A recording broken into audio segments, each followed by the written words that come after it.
Salut les amis, bienvenue dans le Training Therapy Podcast, un podcast destiné à tous ceux qui ont soif d'apprendre et de se développer à travers des réflexions et des parcours inspirants.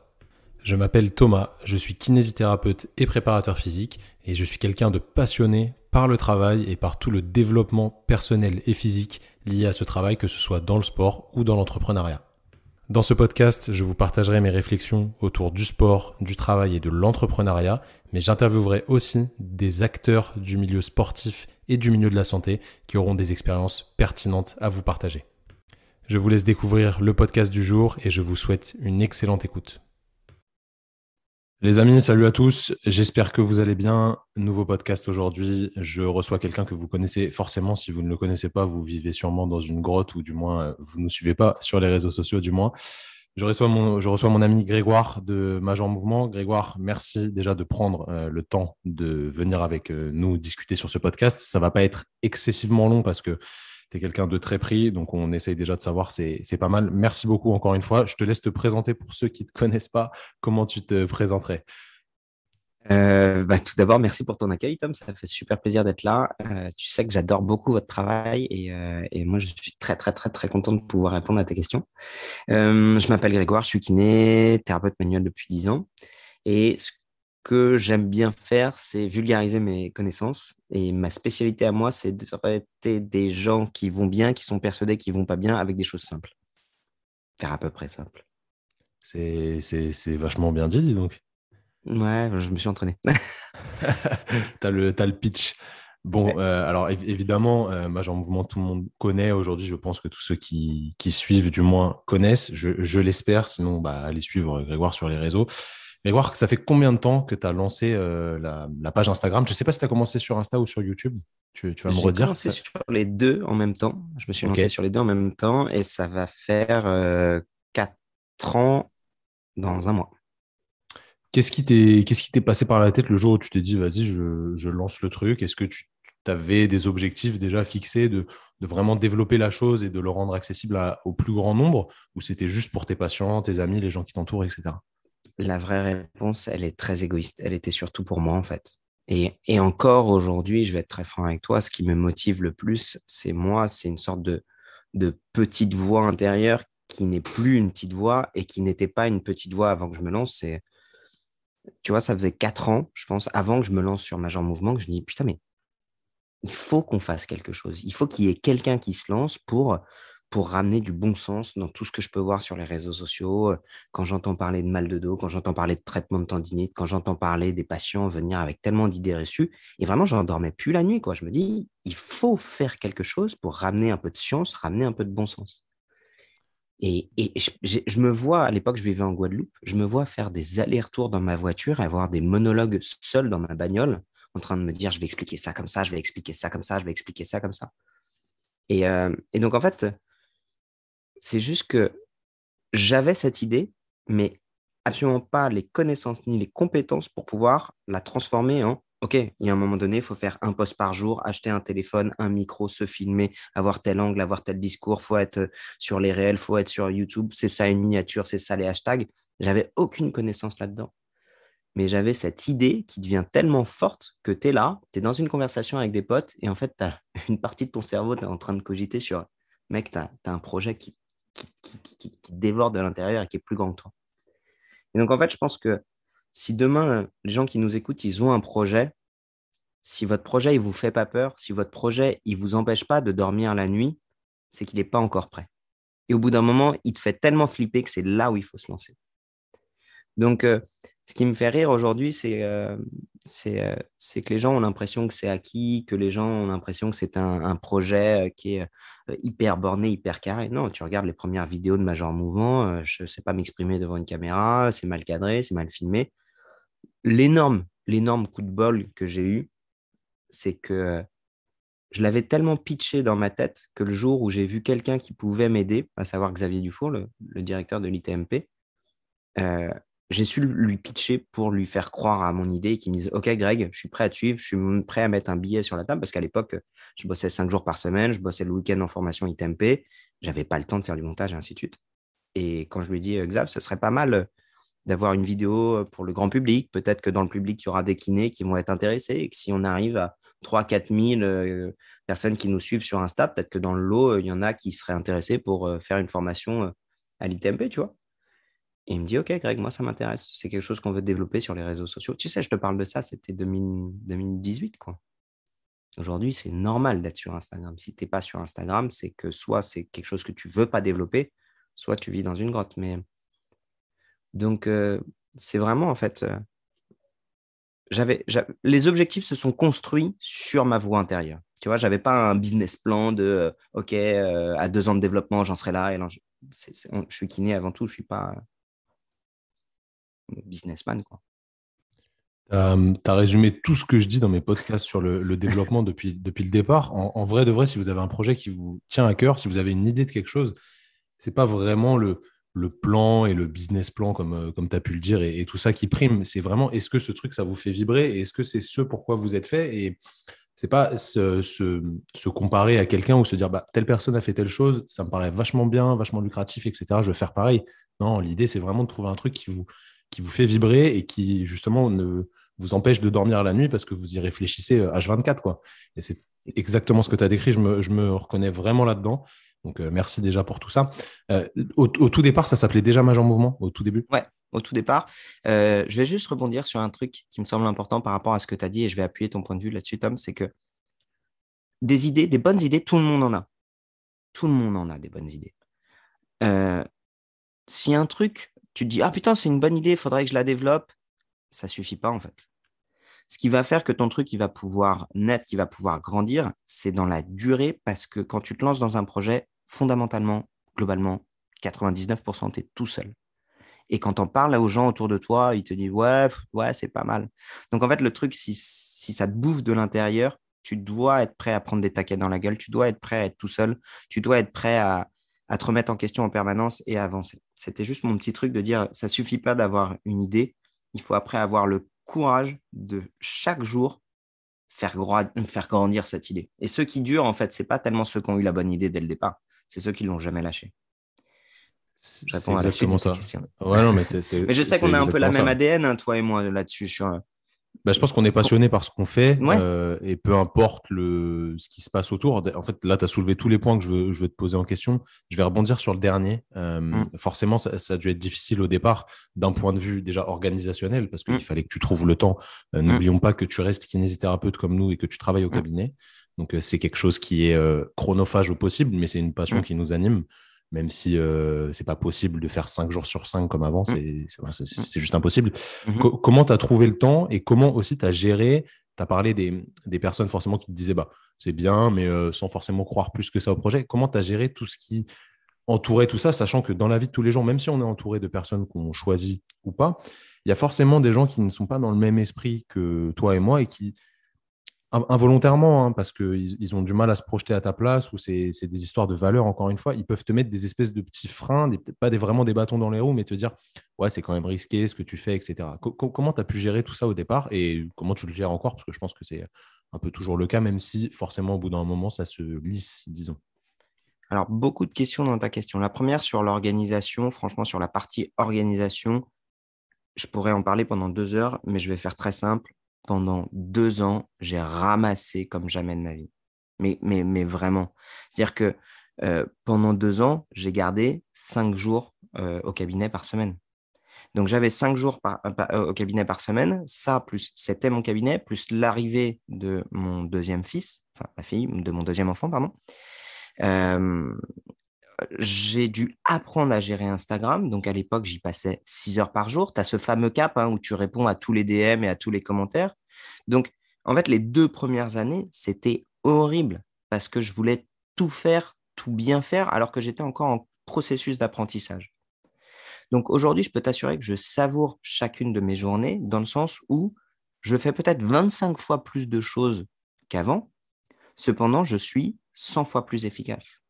Aujourd'hui, littéralement, j'ai un adage que j'aime beaucoup sur la création de contenu et les créateurs qui nous écoutent, c'est un game changer.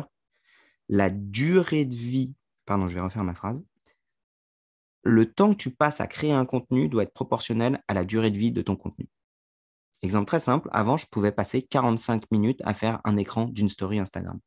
Durée de vie d'une story Instagram, 24 heures. Viralité d'une story Instagram, quasi nulle. Et je pouvais, par exemple, ne passer que, allez, 25 minutes sur une vidéo YouTube. C'est complètement con, en fait, parce qu'une vidéo YouTube, ça peut durer 8 ans et c'est viral. Donc, en fait, chaque type de contenu doit être identifié, de la story au post qui va générer un peu plus de viralité parce que tu en reviens à des fondamentaux, à la vidéo YouTube, au podcast, à la télé et au bouquin. Plus ton contenu dure dans le temps, plus tu dois investir de l'énergie pour le créer. Et ça, c'est quelque chose d'essentiel dans la partie de création de contenu. Aujourd'hui, un post Instagram, je sais que sa durée de vie est de 24 à 48 heures. Dans ma tête, je dois tout faire pour que mon post Instagram ne me demande pas plus d'une demi-heure de travail. Et s'il doit me demander plus d'une demi-heure de travail, c'est parce que je sais qu'il a soit un potentiel viral, soit parce qu'il va me permettre d'appuyer un point de vue sur lequel je reviens régulièrement. Tu vois, par exemple, là, j'en ai un qui va sortir sur les drapeaux rouges. Bah, j'ai passé 45 minutes à l'écrire parce que je sais que c'est un contenu que je veux fondamental pour les kinés et étudiants kinés. Donc, comprendre aussi qui compose ta communauté, qu'est-ce qui va les intéresser dans ta communauté, et ainsi de suite. Tu vois, tout à l'heure, il y a un truc qui me fait rire, Thomas, tu disais, si vous ne connaissez pas Major Mouvement et ainsi de suite, moi, je pense qu'il y a une partie des gens qui vont m'écouter aujourd'hui qui se sont désabonnés de Major Mouvement depuis au moins 1 an et demi.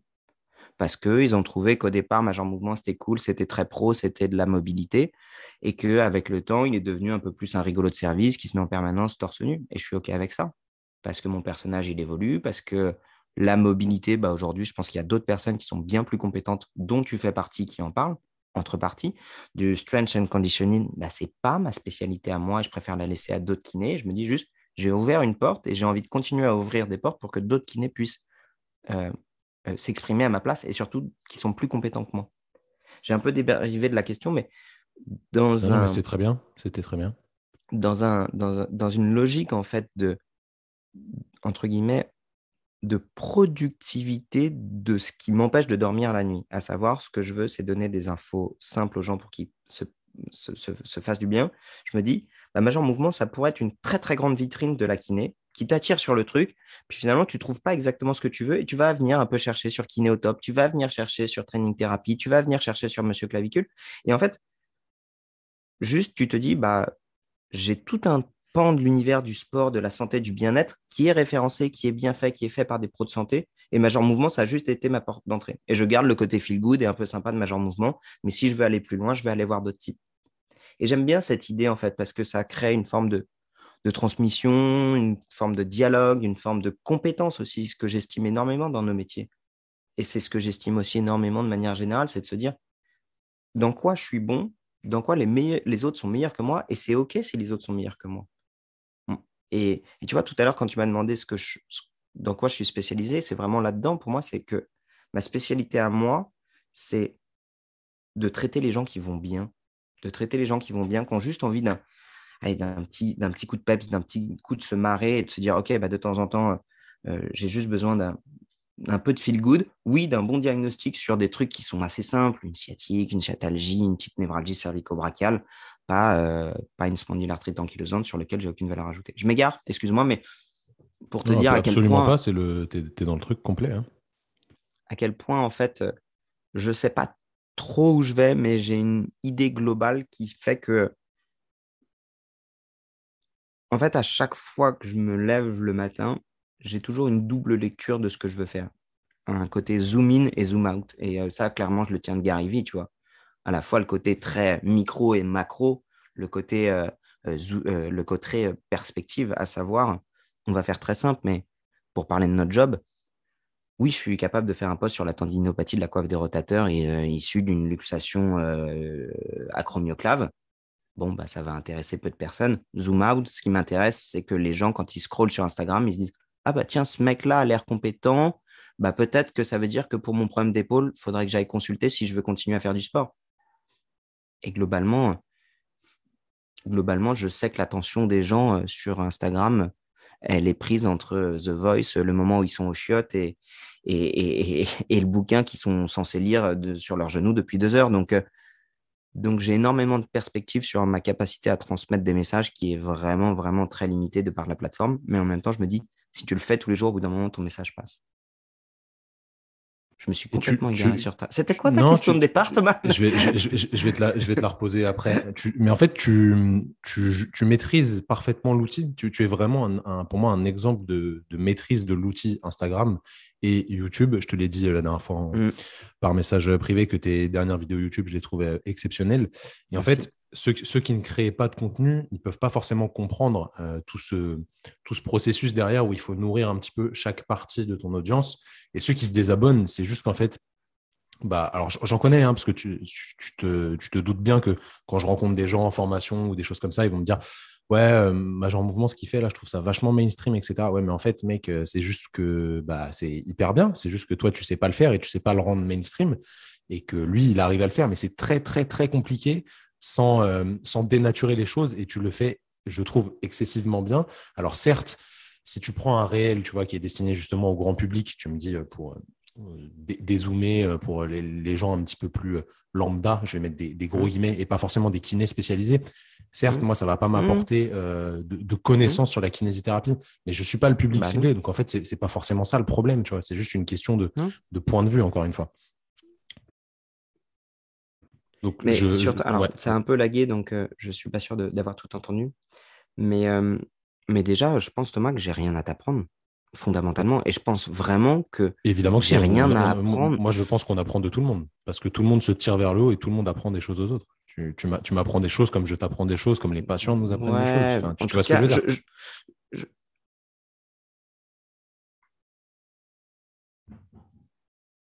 oui, je vois ce que tu veux dire, mais pour être tout à fait franc, si je veux t'apprendre quelque chose, il faut qu'on se mette autour d'une table et qu'on discute pendant 1 heure et qu'on va échanger nos points de vue. Et je pense que je vais juste t'apprendre une autre version de ce que tu as l'habitude de voir. Je vais rien t'apprendre sur un post Instagram. Tu vois, y a aucune. Tu sais, hier, j'ai eu un commentaire sur une de mes vidéos YouTube d'un étudiant kiné qui me dit mec, tu es en train de te perdre, choisis ton public, soit les pros, soit le grand public. Et moi, intérieurement, en fait, ça m'amuse, tu vois. Ça m'amuse quand je vois ça, quand il y a des gens qui ne me connaissent pas, qui n'ont jamais pris le temps de me parler et qui font des choix à ma place. Tu vois, les gens veulent que tu sois drôle, mais pas vulgaire. Ils veulent que tu sois poli, mais pas trop lisse. Ils veulent que tu crées régulièrement du contenu, mais quand tu en crées trop, ça devient trop dense. Ils veulent que tu t'adresses au plus grand public, mais que tu sois pas trop mainstream. Ils veulent que tu sois systématiquement super approfondi dans ton contenu, mais en même temps que ça reste accessible. Et tu vois, finalement, ça revient à la question que tu m'as posée tout à l'heure. Comment tu fais par rapport aux petites voix que tu entends et tout? Bah, en Ouais, fait, tu retrouves la question tout seul, t'es fort. ouais.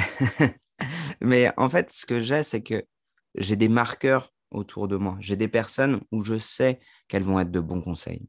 Et il y en a d'autres, même si c'est des gens que j'aime de tout mon cœur, qui font partie de mon cercle très proche, qui n'ont pas tout simplement la compétence communication sur les réseaux sociaux. Et juste, bah, j'arrête de leur en parler, j'arrête de leur demander leur avis. Tu vois, par exemple, je sais que mon frère, c'est quelqu'un avec qui on va pouvoir se poser pendant 2 heures et je vais boire ses paroles. Avec Goulven, qui est mon agent, qui fait toute la partie, euh, comment dire, euh, optimisation de tout mon travail, d'un point de vue relation avec les marques, d'un point de vue conférence, d'un point de vue de mon agenda. euh, c'est des personnes dont les retours sont hyper, hyper pertinents. Discuter avec les autres créateurs de contenu. Maintenant, j'ai arrêté de demander son avis, par exemple, à mon épouse. Parce que son avis, la plupart du temps, il me fait juste de la peine et il ne me permet pas d'être très, très productif. Donc, C'est, je fais le tri dans les conseils qu'on me donne. ouais, ouais, tu mets du lien là-dedans, c'est super intéressant. Quand est-ce que tu as commencé à bosser avec une équipe, vraiment à t'entourer de personnes justement qui t'aident sur certains points? Est-ce que ça s'est fait de manière un petit peu obligatoire ou tu n'as plus du trop le choix d'un point de vue organisationnel? Ou est-ce que c'était surtout pour réussir à mieux développer les choses? Alors, euh, ça fait 3 ans aujourd'hui que je travaille avec Coolven, qui a une agence de digital marketing qui s'appelle Fresh Touch. Le rôle d'un agent n'est pas de t'aider à te développer. Beaucoup de gens pensent que on m'aide sur ma stratégie, sur mes miniatures, sur mes thèmes, sur la création de contenu. C'est absolument faux, en fait. Fondamentalement, l'intégralité de mes valeurs, de ce que je transmets, c'est moi qui le fais à 100%. La seule chose qui a changé, c'est qu'il y a 2 ans, j'étais vraiment limité dans le temps. Je n'arrivais plus à faire le montage et Instagram et YouTube. Le cadreur que j'avais avant était un bon cadreur, mais pas un bon monteur YouTube, parce que YouTube a des codes spécifiques. Et j'ai recruté une équipe de prod. Enfin, j'ai recruté un cadreur monteur vidéaste. On a monté avec Goulven une boîte de prod qui s'appelle Posture Production. Et aujourd'hui, bah, j'ai quelqu'un qui me filme et qui me fait mes vidéos YouTube. Mais c'est moi qui me fais Instagram, c'est moi qui écris mes vidéos YouTube, c'est moi qui corrige l'intégralité du montage derrière pour coller à l'énergie et au message que je veux transmettre. C'est moi qui... La seule chose que je ne fasse plus, c'est le montage pur et dur, parce que c'est extrêmement chronophage et c'est pas là où j'ai une valeur ajoutée. Donc, euh, donc ça, c'est sur la partie création de contenu qui est vraiment de moi. Maintenant, euh, le rôle de Goulven et le rôle de l'équipe autour de ça, c'est de s'assurer que euh, l'image de Major Mouvement aille dans le bon sens et qu'on puisse la valoriser. Pour faire très simple, tout à l'heure, je vais faire une conférence pour une grande entreprise Geste et Posture. Bah, en fait, bah ça nécessite des contrats, ça nécessite une discussion en amont, ça nécessite une gestion de l'emploi du temps, ça nécessite une rémunération et c'est pas moi qui m'occupe de ça.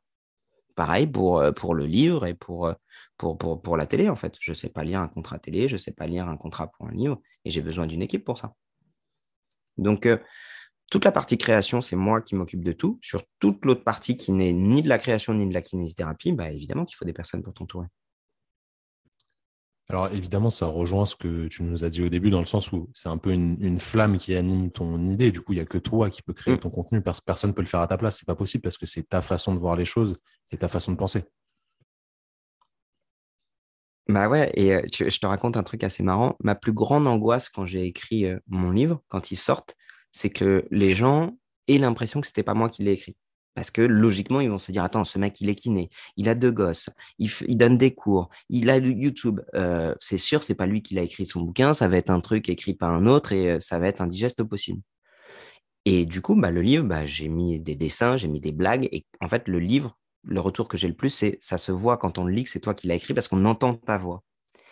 Et du coup, bah, ça, le pari a été accompli. Mais ce qui était drôle, c'est que d'autres auteurs santé sont allés voir ma maison d'édition, des médecins, d'autres kinés, et qui ont dit, bonjour, on aimerait le même livre que Major Mouvement et tout. Et l'éditrice a dit, mais comment ça, le même livre? Ah oui, avec les dessins et les blagues, c'est vous qui avez fait ça. Et mon éditrice a dit, ah non, non, non, c'est Greg qui a tout fait, quoi. Et je trouve ça drôle que des gens qui sont eux-mêmes dans le milieu, qui veulent le même résultat que moi, pensent que c'est pas moi qui l'ai fait. Et, euh, et moi, ça m'amuse, tu vois. En fait, ce qui m'amuse un peu, comme pour reprendre le commentaire de l'étudiant, ce qui me fait rire, en fait, c'est quand les gens pensent à ma place et me mettent dans une boîte qui est, et ça va être prétentieux ce que je vais dire, mais quand tu veux te lancer dans un projet, si tu n'es pas un peu ambitieux, tu vas te vautrer. J'aime quand on me met dans une boîte qui est trop petite pour moi et que dans 6 mois, les mecs, soit ils se seront désabonnés en disant il part dans tous les sens. Ouais, très bien. Bah, c'est comme ça que je fonctionne. Je pars dans tous les sens. Soit il va se dire ah ouais, en fait, le mec, il avait les épaules de sortir de cette boîte. Et, euh, et tu vois, c'est ce que je me dis c'est que si tu mènes un projet et que tu ne crois pas en toi, si ton projet il te fait pas peur et que si tu te dis pas ok, je suis capable de le faire, personne ne le fera à ta place. C'est clair que les gens ne peuvent pas faire les choses à ta place. Par contre, encore une fois, ils aiment bien se mettre à ta place quand ils te parlent Ah oui, de, ah oui, de, oui. de, de quelque chose, quoi. Et ça, c'en est l'exemple parfait. De ce que tu devrais faire, de ce que tu as dit, de ce que tu n'as pas dit. Justement, comment Et tu gères, je pense que maintenant, tu tu vas de la es train. passé largement au-dessus de tout ça, mais comment tu gères les commentaires? Je t'en ai encore envoyé un hier, là, un mec qui a mis un commentaire sur ton muscle up. Bref, comment tu gères ça? Est-ce que tu Ouais. les lis pour quand même prendre les avis, mais qui des fois n'ont vraiment aucun sens? Alors moi, je me pose toujours la question de comment ça se fait que ces gens prennent du temps, tu vois, pour écrire des choses comme ça. Ça me paraît juste incompréhensible parce que j'ai pas le même mode de réflexion. Est-ce que tu lis? Est-ce que tu lis pas? Est-ce que ça te touche? Est-ce que tu en as plus rien à foutre? Est-ce que ça t'aide à avancer? Qu'est-ce que tu en fais de tout ça? Bah, en fait, j'ai vachement évolué par rapport à ça. Et je dirais en 3 temps. Le premier temps, au départ, ça me touchait et je voulais me justifier. Non, tu me connais pas, tu sais, moi je ne fais pas les muscle-up, tu sais, j'ai 2 gamins, j'ai pas le temps de m'entraîner, moi les muscle-up, c'est pas ma vie, mais en même temps, regarde, c'est quand même bien ce que je fais. Et tu essaies de convaincre les gens que finalement, ça partait d'une bonne intention, ce qui va de toute façon te retourner dans la gueule. Le deuxième temps, c'est quand j'ai commencé un peu à entendre ce genre de discours, notamment encore une fois de Gary Vee, qui disait, tu sais, ces gens-là, en fait, je les plains parce qu'ils vont passer du temps à regarder ton contenu et à déverser leur propre énergie négative sur toi. Donc, je les plains. Et ça, je l'entendais de Gary Vee. Et j'étais là en mode, ouais, t'as raison, Gary. Mais finalement, je les lisais plus. Et je me disais, ah bah, ça va mieux. Et maintenant, je suis passé aux troisième étape. Et c'est mon même retour quand je reçois 200 messages par jour de gens qui me disent j'ai mal à la clavicule gauche depuis 2014 suite à un accident en vélo et en même temps, j'ai plus de force dans la jambe. Qu'est-ce que je dois faire? Bah, aujourd'hui, en fait, tout ce que je me dis, c'est OK, mec, tu es là. Je suis désolé si tu as une douleur, mais je ne suis pas là pour consulter. Ou OK, ça, c'est ton avis. Je suis désolé pour toi si ça ne colle pas à tes attentes ou à ce que tu veux, mais moi, j'avance. Et en fait, j'ai transformé cette énergie négative, soit par une douleur, soit par une crainte, soit pour une demande à laquelle je ne peux pas répondre. J'ai fait la paix avec moi-même sur le fait de ne pas être aligné avec leur demande et juste de me dire, OK, cette énergie négative, je la transforme en positif pour ma création de contenu ou juste pour me dire, bah, ce n'est pas le moment de la traiter, je ne peux rien faire pour ça. Et tu vois, j'ai fait j'ai fait le compte hier. Euh, je me suis dit, imagine demain, je fais un post qui génère, là, oui, j'ai passé le cap de 1 million de personnes qui me suivent entre YouTube et Instagram. Et je me suis dit, Félicitations. imagine demain, merci, tu as genre, attends, qu'est-ce que je me suis dit exactement? Ah oui, je me suis dit, imagine demain, tu as 80 000 personnes qui gueulent. Tu as l'équivalent du Stade de France entier qui gueule et qui dit ouais, no rep, pas muscle up, ou j'aime pas ta gueule, ou ouais, t'as dit ça, t'aurais pas dû, machin et tout. Le Stade de France entier ne représenterait que moins de 8% de ma communauté, moins de 10%. Et tu te dis, en fait, aujourd'hui, je m'adresse à tellement de monde que c'est sûr que je peux pas faire l'unanimité. C'est juste plus possible, en fait. Et je me suis dit, OK, mon ratio, c'est que tant que j'ai pas plus de 30% de ma communauté qui n'est fondamentalement pas d'accord ou en opposition franche, bah, je continue, en fait. Tu vois, si tu ramènes ça juste à un ratio, tu te dis, OK, on doit prendre une décision. On est sur une île déserte, on doit faire un radeau. Il y a 10 personnes devant moi et je leur dis, OK, on va récupérer du bois pour faire un radeau. Il y en a 3 qui gueulent, ah ben non, moi je veux qu'on parte à la nage. Tu vas pas être là en disant, bon, ben, on va tous discuter pour savoir comment on va partir à la nage. Non, tu dis, on va commencer à construire le radeau et puis vous montrer dessus quand il sera fini. Ben, moi, je me ramène ça juste en disant, au bout d'un moment en disant, en fait, je suis le chef de ma propre équipe qui est Major Mouvement. Ceux qui veulent monter sur le bateau, ils montent. Ceux qui veulent rester à côté et pas regarder ou critiquer le bateau que je suis en train de monter, c'est OK pour moi. Et c'est juste qu'aujourd'hui, bah, 30% de ma communauté, ça ferait quasiment 300 000 personnes. Donc forcément, 300 000 personnes qui gueulent, ça peut faire beaucoup de bruit. Et ça ne m'est jamais, jamais arrivé. Donc, je ne vais pas me prendre la tête pour 30 mecs qui gueulent. Et tu as réussi à arriver au stade où ça te gêne pas plus que ça, quoi. Et puis c'est devenu normal, c'est le quotidien, quoi. Ben, Comment d'ailleurs tu fais? Tu as une c'est le, communauté qui est énorme. Enfin, ouais, vas-y, je t'en prie. Non, après, j'ai une limite, tu vois, c'est que je sais les sujets sur lesquels j'ai pas envie qu'on m'attaque. J'ai pas envie qu'on m'attaque sur mes gosses, j'ai pas envie qu'on m'attaque sur ma femme, j'ai pas envie qu'on m'attaque sur ma famille, bah, je les mets pas. Justement, j'y viens, tu vois, tu as une communauté qui est énorme, donc forcément, ça doit t'arriver d'être, parce que maintenant, tu es une personnalité publique, tu vois, c'est le cas. Mm. Ça doit t'arriver d'être reconnu dans la rue ou dans des endroits, etc. Comment tu fais pour gérer Mm. cette vie, bah, dans la vraie vie, à côté des réseaux sociaux, des gens qui peuvent être un petit peu, des fois, bah, déconnectés du monde réel, dans le sens où si moi je te croise, tu vois, on va se reconnaître sûrement, je vais venir te dire Mm. bonjour, mais si je Mm. vois que tu es en train Mm. de faire un truc, je vais pas venir te faire chier, parce que moi, ça me ferait sacrément chier Mm. qu'on vienne m'aborder comme ça, parce que c'est un petit peu une question d'éducation, je pense. Bon, de toute façon, tout n'est qu'une question Mm. d'éducation. Comment tu gères ça, par exemple, je sais pas, tu es avec tes gosses dehors, etc., et on vient t'aborder. Comment tu gères le truc?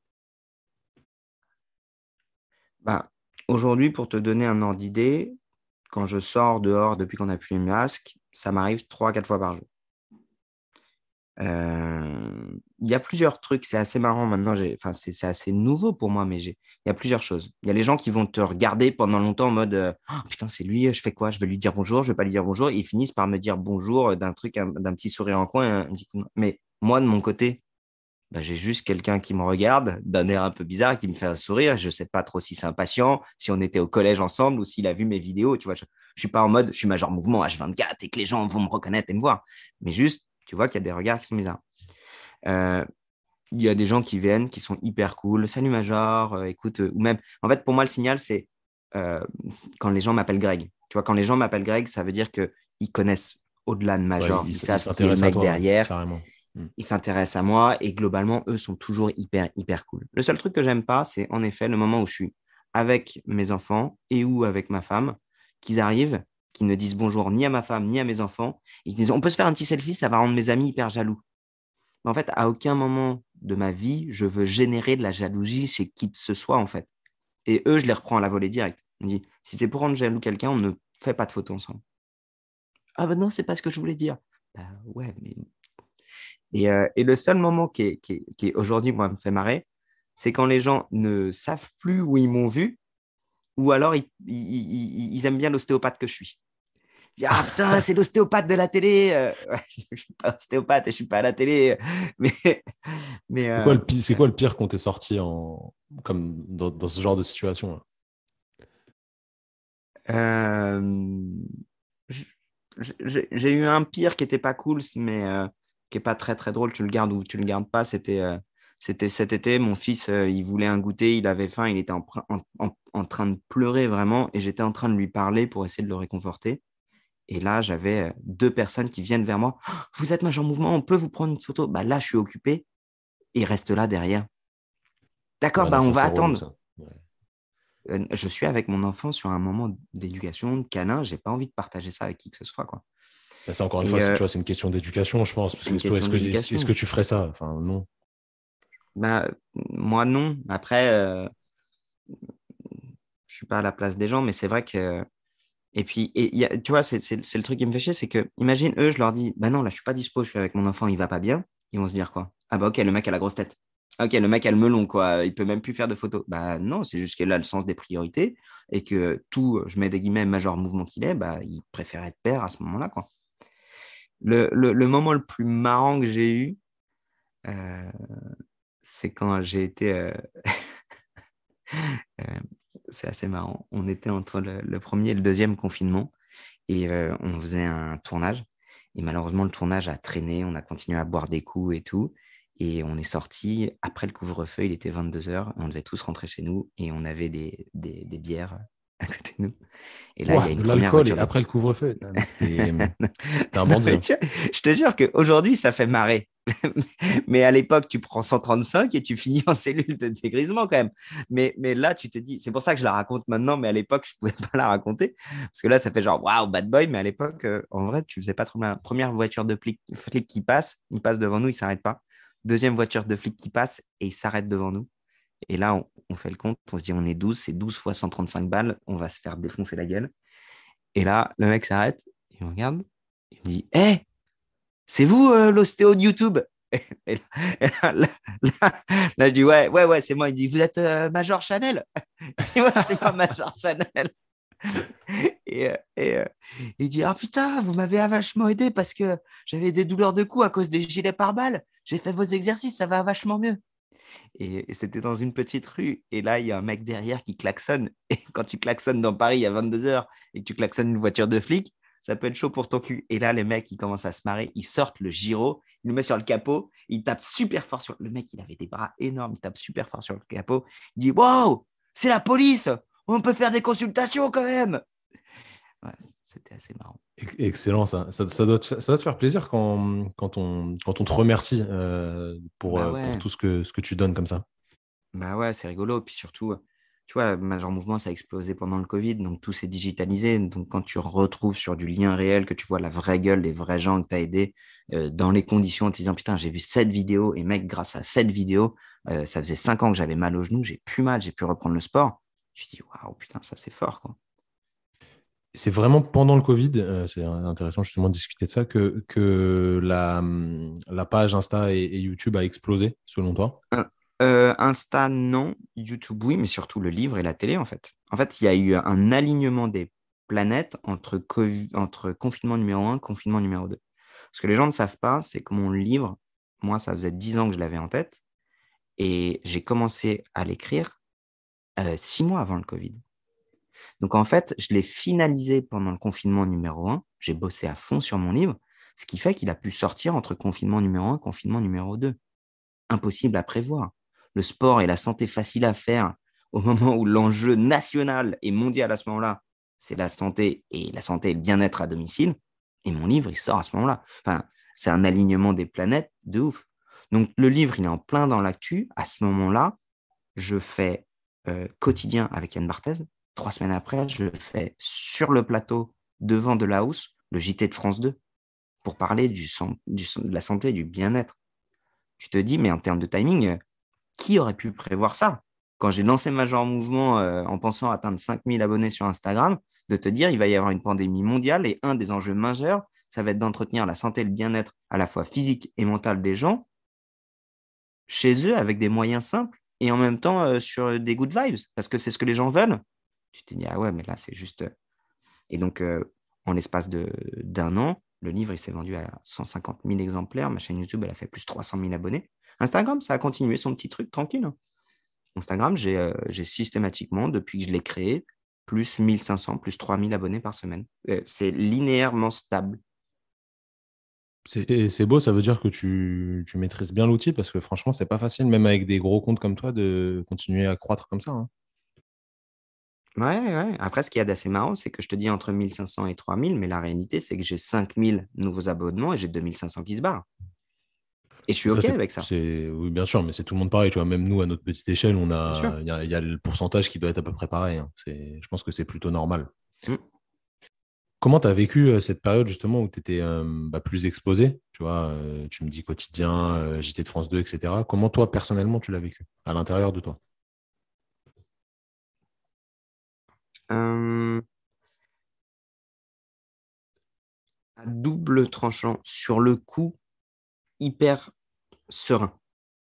En fait, en réalité, à ce moment-là, j'étais très reconnaissant parce que je m'étais préparé pour ça. Il y a un truc que les gens ne savent pas, c'est que pendant 1 an et demi, j'ai posé un lundi sur deux, toutes mes après-midi pour aller faire une petite émission de France 3 régionale sur lequel j'avais une petite chronique où je posais toute une après-midi pour faire une chronique de 5 minutes et j'étais pas payé. Et Major Mouvement existait déjà, j'avais déjà mon cabinet et tout, mais j'y allais uniquement dans un but de me familiariser avec un plateau télé. Gérer les lumières, gérer les caméras, gérer la parole, gérer les regards, gérer l'animation. Ça n'a rien à voir avec un téléphone, un plateau télé. Ça n'a rien à voir avec une vraie conversation.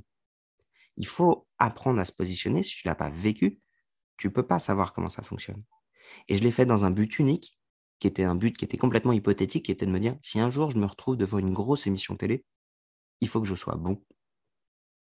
Et ce jour-là, quand il arrive, tu te dis, en fait, Greg, ça, tu l'as déjà fait 45 fois. Tu t'es déjà entraîné, en fait. Et bah, au moment où j'arrive sur le quotidien, bah, Yann Barthès, il m'a gardé un quart d'heure de plus que ce qu'il était censé regarder. Ils ont fait un pic d'audience à ce moment-là. Et l'émission dans laquelle j'ai fait, ils l'ont rediffusée 3 fois. Et depuis ça, bah, c'est grâce à ça que ça m'a ouvert d'autres portes de la télé et que j'ai franchi un autre cap. Et tu vois, tout à l'heure, au tout début du podcast, je disais, c'est bien d'avoir une idée, mais en fait, tu dois être capable à te préparer à tout et à te dire, en fait, je lâche rien, quoi. Et je m'entraîne. Je vais te faire un parallèle qui n'a rien à voir. Quand j'ai recruté Thibaut, j'ai envoyé une annonce sur Instagram en disant, bonjour, je cherche un monteur. Si vous êtes intéressé, envoyez-moi un mail. Et j'ai eu une centaine de réponses et je leur ai envoyé 3 rushs. Juste 3 rushs de morceaux de vidéo. Et je leur ai dit, OK, est-ce qu'à partir de ça, vous pouvez me faire un film de... Moi aussi, je t'aime, mon lapin. Excuse-moi. Et vous pouvez m'en faire un film et je choisirai le meilleur. Et après ça, Goulven m'a dit, putain, Greg, c'est chaud parce qu'en fait, en réalité, Squeezie s'est déjà fait défoncer parce que les gens, ils disent, ouais, tu nous fais bosser gratos, tu nous fais miroiter un travail pour bosser gratos, c'est de la manipulation et ainsi de suite. Et moi, je dis, mais ça, je suis largement prêt à le défendre. Si les gens savaient le nombre de fois où j'ai bossé gratuitement, mais pas pour un salaire, pour apprendre, pour me faire du réseau, ce qui fait que le jour où c'est à toi que ça arrive, qu'on ouvre une porte, tu es prêt, en fait. Et je me dis, putain, si les gens veulent réussir professionnellement, mais qui sont même pas prêts à donner de leur temps pour apprendre, bon courage, mec. Bon courage.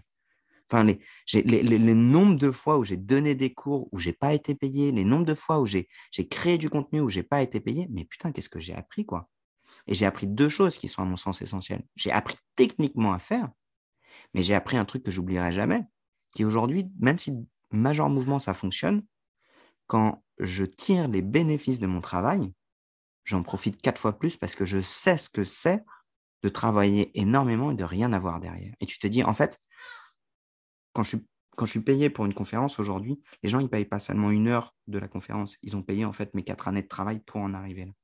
Et ça, c'est hyper valorisant parce que ça permet de te dire, en fait, toutes ces nuits où je n'ai pas dormi, toutes ces nuits où j'ai douté, où je ne savais pas dans quelle direction que j'allais, elles sont remerciées là-dedans.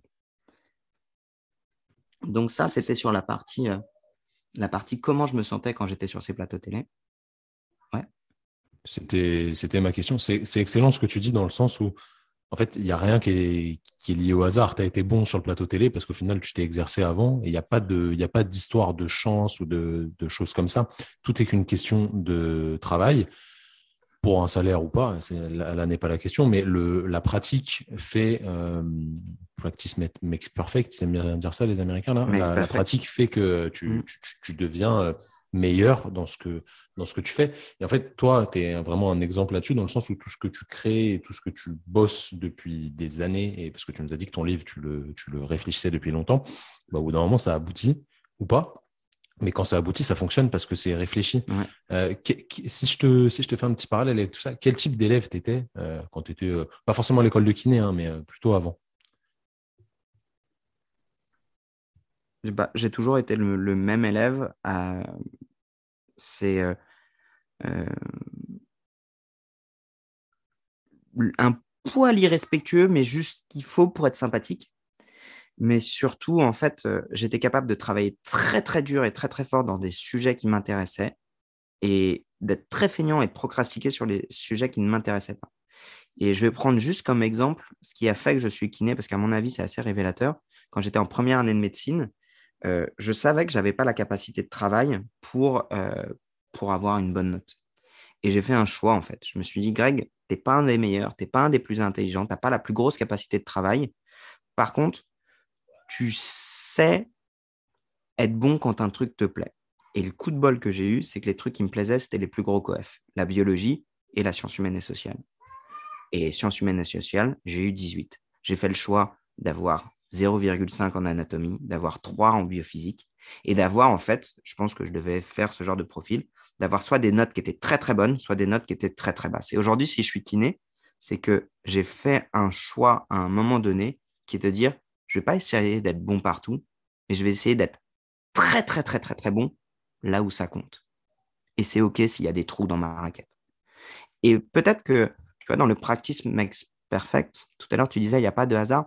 Je ne suis pas tout à fait d'accord avec toi. Je pense que pour moi, le hasard, c'est d'essayer d'anticiper certaines choses et de se dire, OK, je fais le choix de miser là-dessus, parce qu'en termes de probabilité, c'est probablement le truc qui est le plus probable d'arriver. Et quand ça arrive, je serai prêt parce que j'aurai misé là-dessus. Ça a été le cas finalement pour la SHS. Bah, il y a une part de hasard. Imagine, il me pose des questions, je ne suis pas capable de répondre. Bah, je ne suis pas kiné aujourd'hui, en fait. Euh, j'ai fait le choix de m'entraîner sur un plateau télé, mais si j'avais fait le choix, j'en sais rien, moi, de me dire, bah, en fait, ce que je veux et ce qui va exploser, c'est le CrossFit. Et je veux miser toutes mes heures de travail pour être le meilleur athlète CrossFit et être le kiné le plus compétent CrossFit. Bah, c'est un outil qui est intéressant, mais en termes de probabilité, entre tout le travail qu'il m'aurait fallu pour être le meilleur athlète CrossFit, et soyons très francs, ça ne serait jamais arrivé, et l'exposition qui aurait pu m'amener ça, bah, c'était peut-être pas le bon choix à ce moment-là. Je ne sais pas si tu vois ce que je veux dire, mais pour moi, Je vois ce que tu veux dire. il y a une Après, part de hasard qui est vraiment liée à la chance, mais il y a une part de ça se provoque et c'est un choix en amont de se dire Alors, Comment ça peut se évidemment, profiler? tout se provoque. C'est pour ça que je veux, dans mon idée à moi, il n'y a pas vraiment de truc qui te tombe dessus par hasard. Tu vois ce que je veux dire? Mm, mm, C'est mm, plutôt ça l'idée. Greg, je sais que tu n'as pas un mm. temps illimité, donc on s'approche de la fin du podcast. On prend Si, encore 5 minutes? ouais, moi, j'ai le temps, t'inquiète, hein. Si tu te voyais il y a 10 ans, tu te rencontres, toi, il y a 10 ans, Mm. qu'est-ce que tu te dirais? Il y a 10 ans, j'étais où? Il y a 10 ans, franchement, j'étais en train de vivre un beau moment de ma vie. Je venais de rencontrer ma femme, je jouais au rugby, je vivais en Guadeloupe. J'étais pas très investi dans le travail. Je dirais, vis ta vie pleinement à ce moment-là, tu en auras une autre différente après et que tu pourras aussi vivre pleinement. Et, et j'aime bien me dire que moi, que je vis plusieurs vies dans une seule vie, quoi. Et, et que chacune de ces vies-là, j'en tire plein d'expériences, que je les vis pleinement, les positives comme les négatives. C'est un peu gnangnan ce que je te dis, mais c'est très vrai, c'est ce que je ressens en tout cas.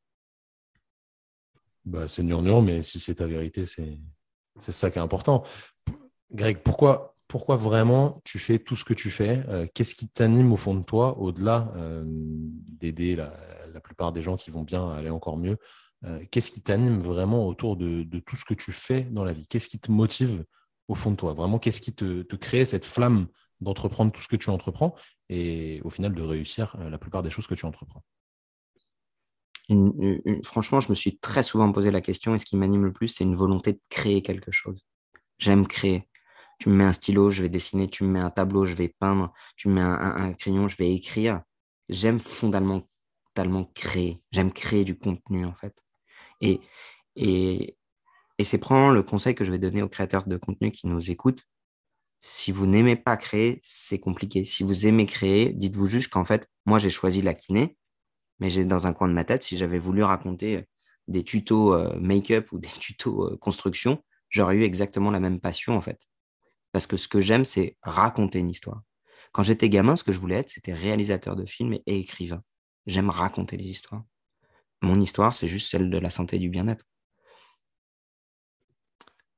Je vais rebondir là-dessus. Je vais te faire un petit exercice qui n'est pas facile, mais je pense que tu vas très bien le faire. Je vais te donner une liste de valeurs. Alors, des valeurs, c'est des termes, des mots qui, selon toi, expriment quelque chose ou qui te représentent.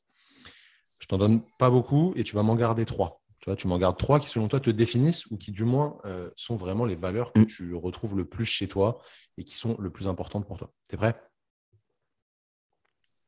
Allez, c'est parti. Ouais. Ambition, amour, attitude positive, autodérision, bienveillance, combativité, créativité, efficacité, égalité, excellence, exemplarité, famille, gentillesse, influence, justice, patience, performance, politesse, rigueur, santé, tolérance, travail et volonté.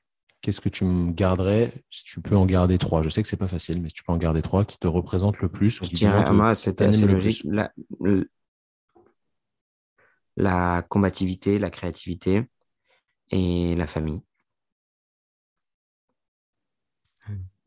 Bah, c'est celles de loin qui sortent le plus du lot, où je me reconnais vraiment là-dedans.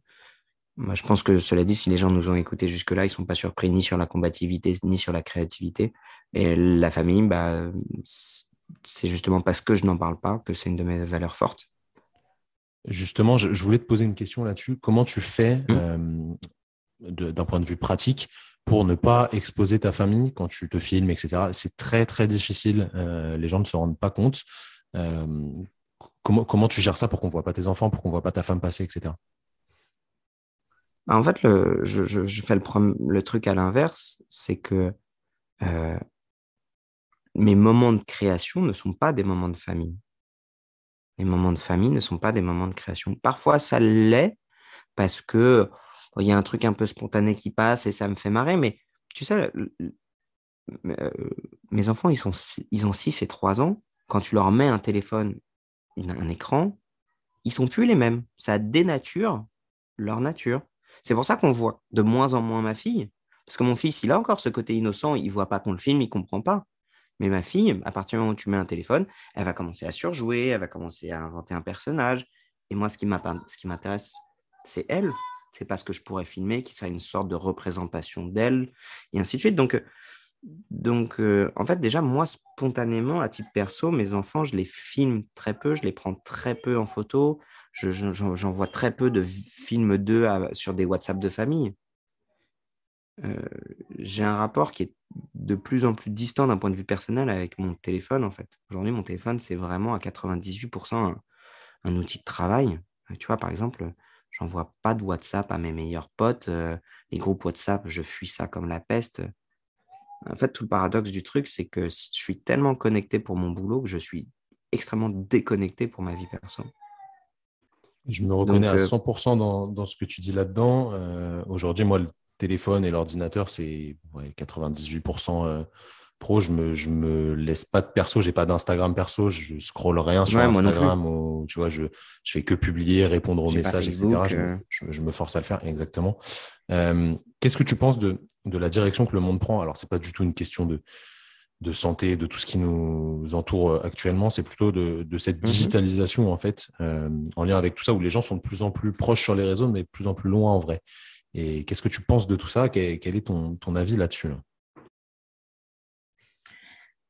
C'est difficile de répondre à ça parce que je pense que ce serait malvenu de ma part de fustiger la digitalisation, hein. Alors, c'est pas du tout pour fustiger le truc, justement, parce qu'en fait, tu vois, dans ces podcasts, je discute avec des créateurs de contenu qui utilisent les réseaux Mhm. sociaux comme on le fait. Et du coup, c'est intéressant d'avoir ce point de vue où on utilise la chose pour essayer de mettre de la connexion entre les gens d'envoyer des good vibes. Mais Mhm. de manière ambivalente, on sait que nous, on l'utilise pas personnellement parce que c'est un truc qui te prend vite, qui te monte vite à la tête. Tu vois ce que je veux dire? Eh ben, alors, je vais répondre le monologue que je me suis fait tout seul dans ma voiture hier. Je me dis concrètement, qu'est-ce que les gens doivent garder de ce que tu fais? Je me dis que aujourd'hui sur les réseaux sociaux, il y a soit beaucoup de contenu qui relaie de l'actualité qui peut être anxiogène, soit du contenu qui peut créer du complexe ou une sensation plutôt négative quand tu la consommes. Et je me dis, ben moi, ce que j'essaie de faire, parce que de toute façon, les gens sont sur les plateformes et que c'est pas moi qui vais leur dire d'arrêter de consommer, c'est juste faire en sorte que leur consommation soit juste un petit peu plus positive, soit un peu plus d'éducation, soit un peu plus de légèreté, et qui donne une fenêtre sur le monde parce que c'est une fenêtre sur le monde qui soit peut-être moins négative. Donc en fait, je fais partie de ce rouage-là, j'essaie juste d'être un bon rouage et pas d'être un rouage qui tire les gens vers le bas. Tu vois, je vais finir là-dessus, mais je pense que si jamais quand vous consommez le contenu que je crée, vous avez un sentiment qui est négatif, désabonnez-vous en fait. Soit parce que vous trouvez que je suis malaisant, soit parce que vous n'aimez pas mes idées, soit parce que vous complexez, parce que vous êtes kiné, vous avez l'impression que j'ai réponse à tout. C'est fou, hein, c'est vraiment une mise en scène, hein. Euh, Désabonnez-vous, en fait. Désabonnez-vous et abonnez-vous à du contenu qui vous fait du bien. Grégoire, merci encore pour ton temps. Avec plaisir, Tom, c'était trop cool. J'ai beaucoup parlé, je C'est suis une... désolé. Non, non, mais c'est le but. Je pense qu'on pourrait parler 5 heures non-stop, tous les deux. Tu finis sur une très Ouais, bonne c'est note. clair. C'est voilà, chacun trouve bonheur à sa porte. Encore une fois, prenez soin de vous. Suivez des gens quand même qui vous tirent vers le Je haut finis parce sur que la bon, sur la note. Désabonnez-vous. non, tu as Ouais. compris que je pense que les gens qui écoutent ce podcast, à mon avis, ne vont pas se désabonner, au contraire. Ouais, donc désabonnez-vous. Tirez-vous vers le haut, tirez les autres vers le haut et ça vous tirera aussi vers le haut et suivez des gens qui entreprennent des choses qui font du bien aux autres. C'est très, très important parce qu'en se faisant du bien à soi-même, on aide forcément les autres à aller mieux aussi. Grégoire, merci encore pour ton temps. Je vous invite encore une fois à ne pas vous désabonner de Major Mouvement, à le suivre sur YouTube, sur Instagram. Son Avec livre est plaisir, toujours Tom. dispo, je le mettrai J'espère qu'on aura en... l'occasion de se croiser. Ouais, carrément, carrément. Je mettrai tout ça en lien. Et Greg, ouais, j'espère qu'on va se croiser. Ça ne saurait tarder, à mon avis. Ça roule. Salut les amis.